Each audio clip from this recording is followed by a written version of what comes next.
విశాఖపట్నంలోని CI summit జరుగుతుంది. 2 రోజుల పాటు జరుగుతున్న సమ్మిట్‌లోని ఈరోజు ముగింపు రోజు మాట. అయితే ఎన్నో లక్షల కోట్ల పెట్టుబడులు కూడా వస్తున్నాయి. ఇదే అంశంపై మనతో మాట్లాడడానికి ఆంధ్రప్రదేశ్ రవాణా శాఖ మంత్రి రాంప్రసాద్ రెడ్డి గారు ఉన్నారు. మరింత సమాచారం తెలుసుకుందాం. సార్, పెట్టుబడులు వెల్లువ ఎక్కుతుందో ఒక రకంగా చెప్పాలంటే ఈ 2 రోజుల పాటు విశాఖపట్నంలోని పెట్టుబడుల పండుగ జరుగుతుంది. ఏమంటారు? సార్, ఎవరైనా ఒప్పుకోవాల్సింది ఒకటే, చంద్రబాబు నాయుడు గారు బ్రాండ్ ఇమేజ్ సిబిఎన్ అనే లక్ష్యంతోనే ఈ రాష్ట్రంలో 18 నెలలుగా పెట్టుబడి పరంపర కొనసాగుతూ ఉంది. ఇప్పటికే సుమారు 10 లక్షల కోట్ల పెట్టుబడులు పెట్టేదానికి అతిపెద్ద అంతర్జాతీయ కంపెనీలు ఈ రాష్ట్రంలో ముందుకొచ్చాయి.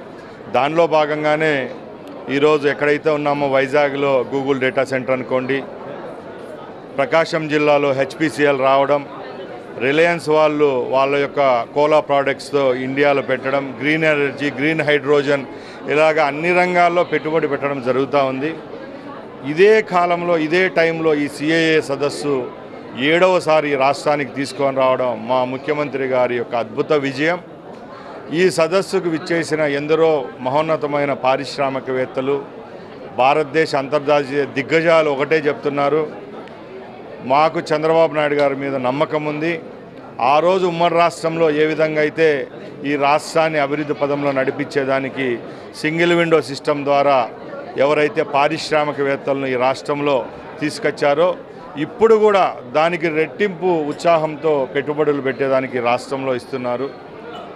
ఆనాటి నిరంకుశ పాలనకు, ఏదైతే విసిగిపోయిన ప్రజలకు ఒక అద్భుత అవకాశం రేపు రాబోయే కాలంలో 2047లో ఏదైతే ఒక ఉన్నత లక్ష్యంతో ఈ ఆంధ్ర రాష్ట్రం ముందుకెళ్తా ఉందో, మా విజనరీ లీడర్ చంద్రబాబు నాయుడు గారి నాయకత్వంలో ఎన్నో అంతర్జాతీయ బహుళజాతి కంపెనీలు ఎంఓయూలు చేసుకోవడం జరగడం ఒక శుభపరిణామం. కాబట్టి ఇలాంటి సదస్సులు ఇంకా ఎన్నో జరగాలి. ముఖ్యంగా చంద్రబాబు నాయుడు గారి లక్ష్యం 20 లక్షల ఉద్యోగాల కల్పన, ఈ రాష్ట్రంలో ఉన్న మన బిడ్డలకు భవిష్యత్తును నిర్దేశించే విధంగా ఆయన మాటిచ్చారు. ఈ ఇండస్ట్రీస్, ఈ టెక్స్, ఈ కంపెనీలన్నీ ఈ రాష్ట్రానికి వచ్చినప్పుడే తప్పకుండా మన బిడ్డలకు ఉద్యోగ అవకాశాలు వస్తాయి. కాబట్టి రెట్టింపైన ఉత్సాహంతో ఆయన మంత్రివర్గం కానీ పనిచేస్తూ ఉంది.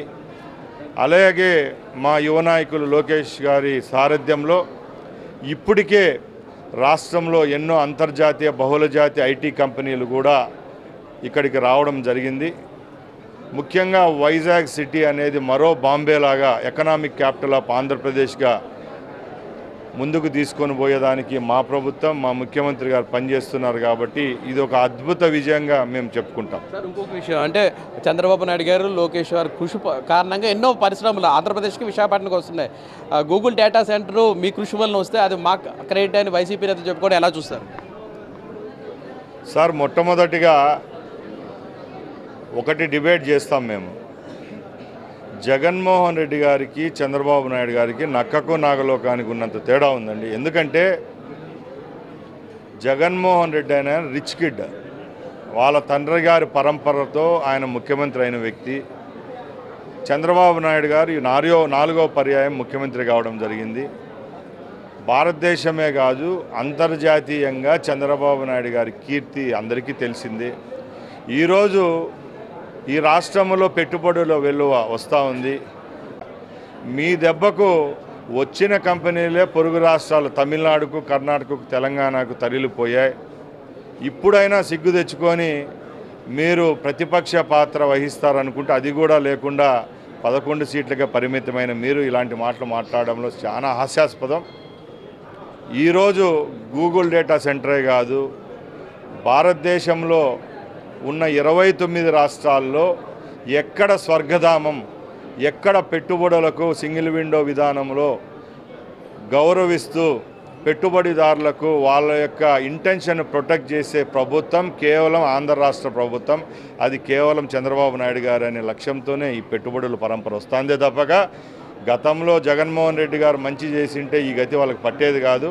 ఇప్పటికైనా రాష్ట్ర ప్రజలపైన ఏమైనా మమకారం, ప్రేమ అనేది ఉంటే ఇలాంటి చౌకబారిన మాటలు మాట్లాడకూడదు. ఎందుకంటే ఇప్పటికే ఆంధ్ర బ్రాండ్ను మట్టిపాలు చేసిన జగన్మోహన్ రెడ్డి ఈ 18 నెలల్లోనే తేరుకొని మరి ముఖ్యంగా ఈ 18 నెలల్లోనే రాష్ట్రం అధోగతి పాలైందని గాడిని పెట్టే ప్రయత్నం చేస్తున్నారు చంద్రబాబు నాయుడు గారు. కాబట్టి ఇలాంటి ప్రశ్నలు ఎక్కడ ఉత్పన్నం కావు. చివరిగా చెప్పండి, బీహార్లోని కూటమి ఘన విజయం సాధించింది. నెక్స్ట్ ఆంధ్రప్రదేశ్లో జరిగే సార్వత్రిక ఎన్నికల్లో కూటమి ఇదే సీన్ని రిపీట్ చేస్తుంది అనుకోవచ్చా? తప్పకుండా అండి. ముఖ్యంగా మేము ఎప్పుడూ చెప్తున్నాం, డబుల్ ఇంజన్ సర్కార్లు నడుస్తూ ఉన్నాయి. ఈరోజు బీహార్ అనుకోండి, ఆంధ్రాలో కూడా ఇక్కడ ఏదైందో ఘన విజయం ఈరోజు బీహార్కి కూడా అదే విజయం దక్కింది.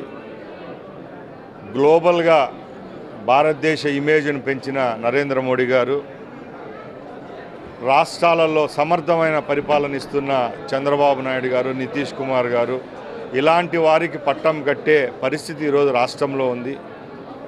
ప్రజలు చాలా విఘ్నులు.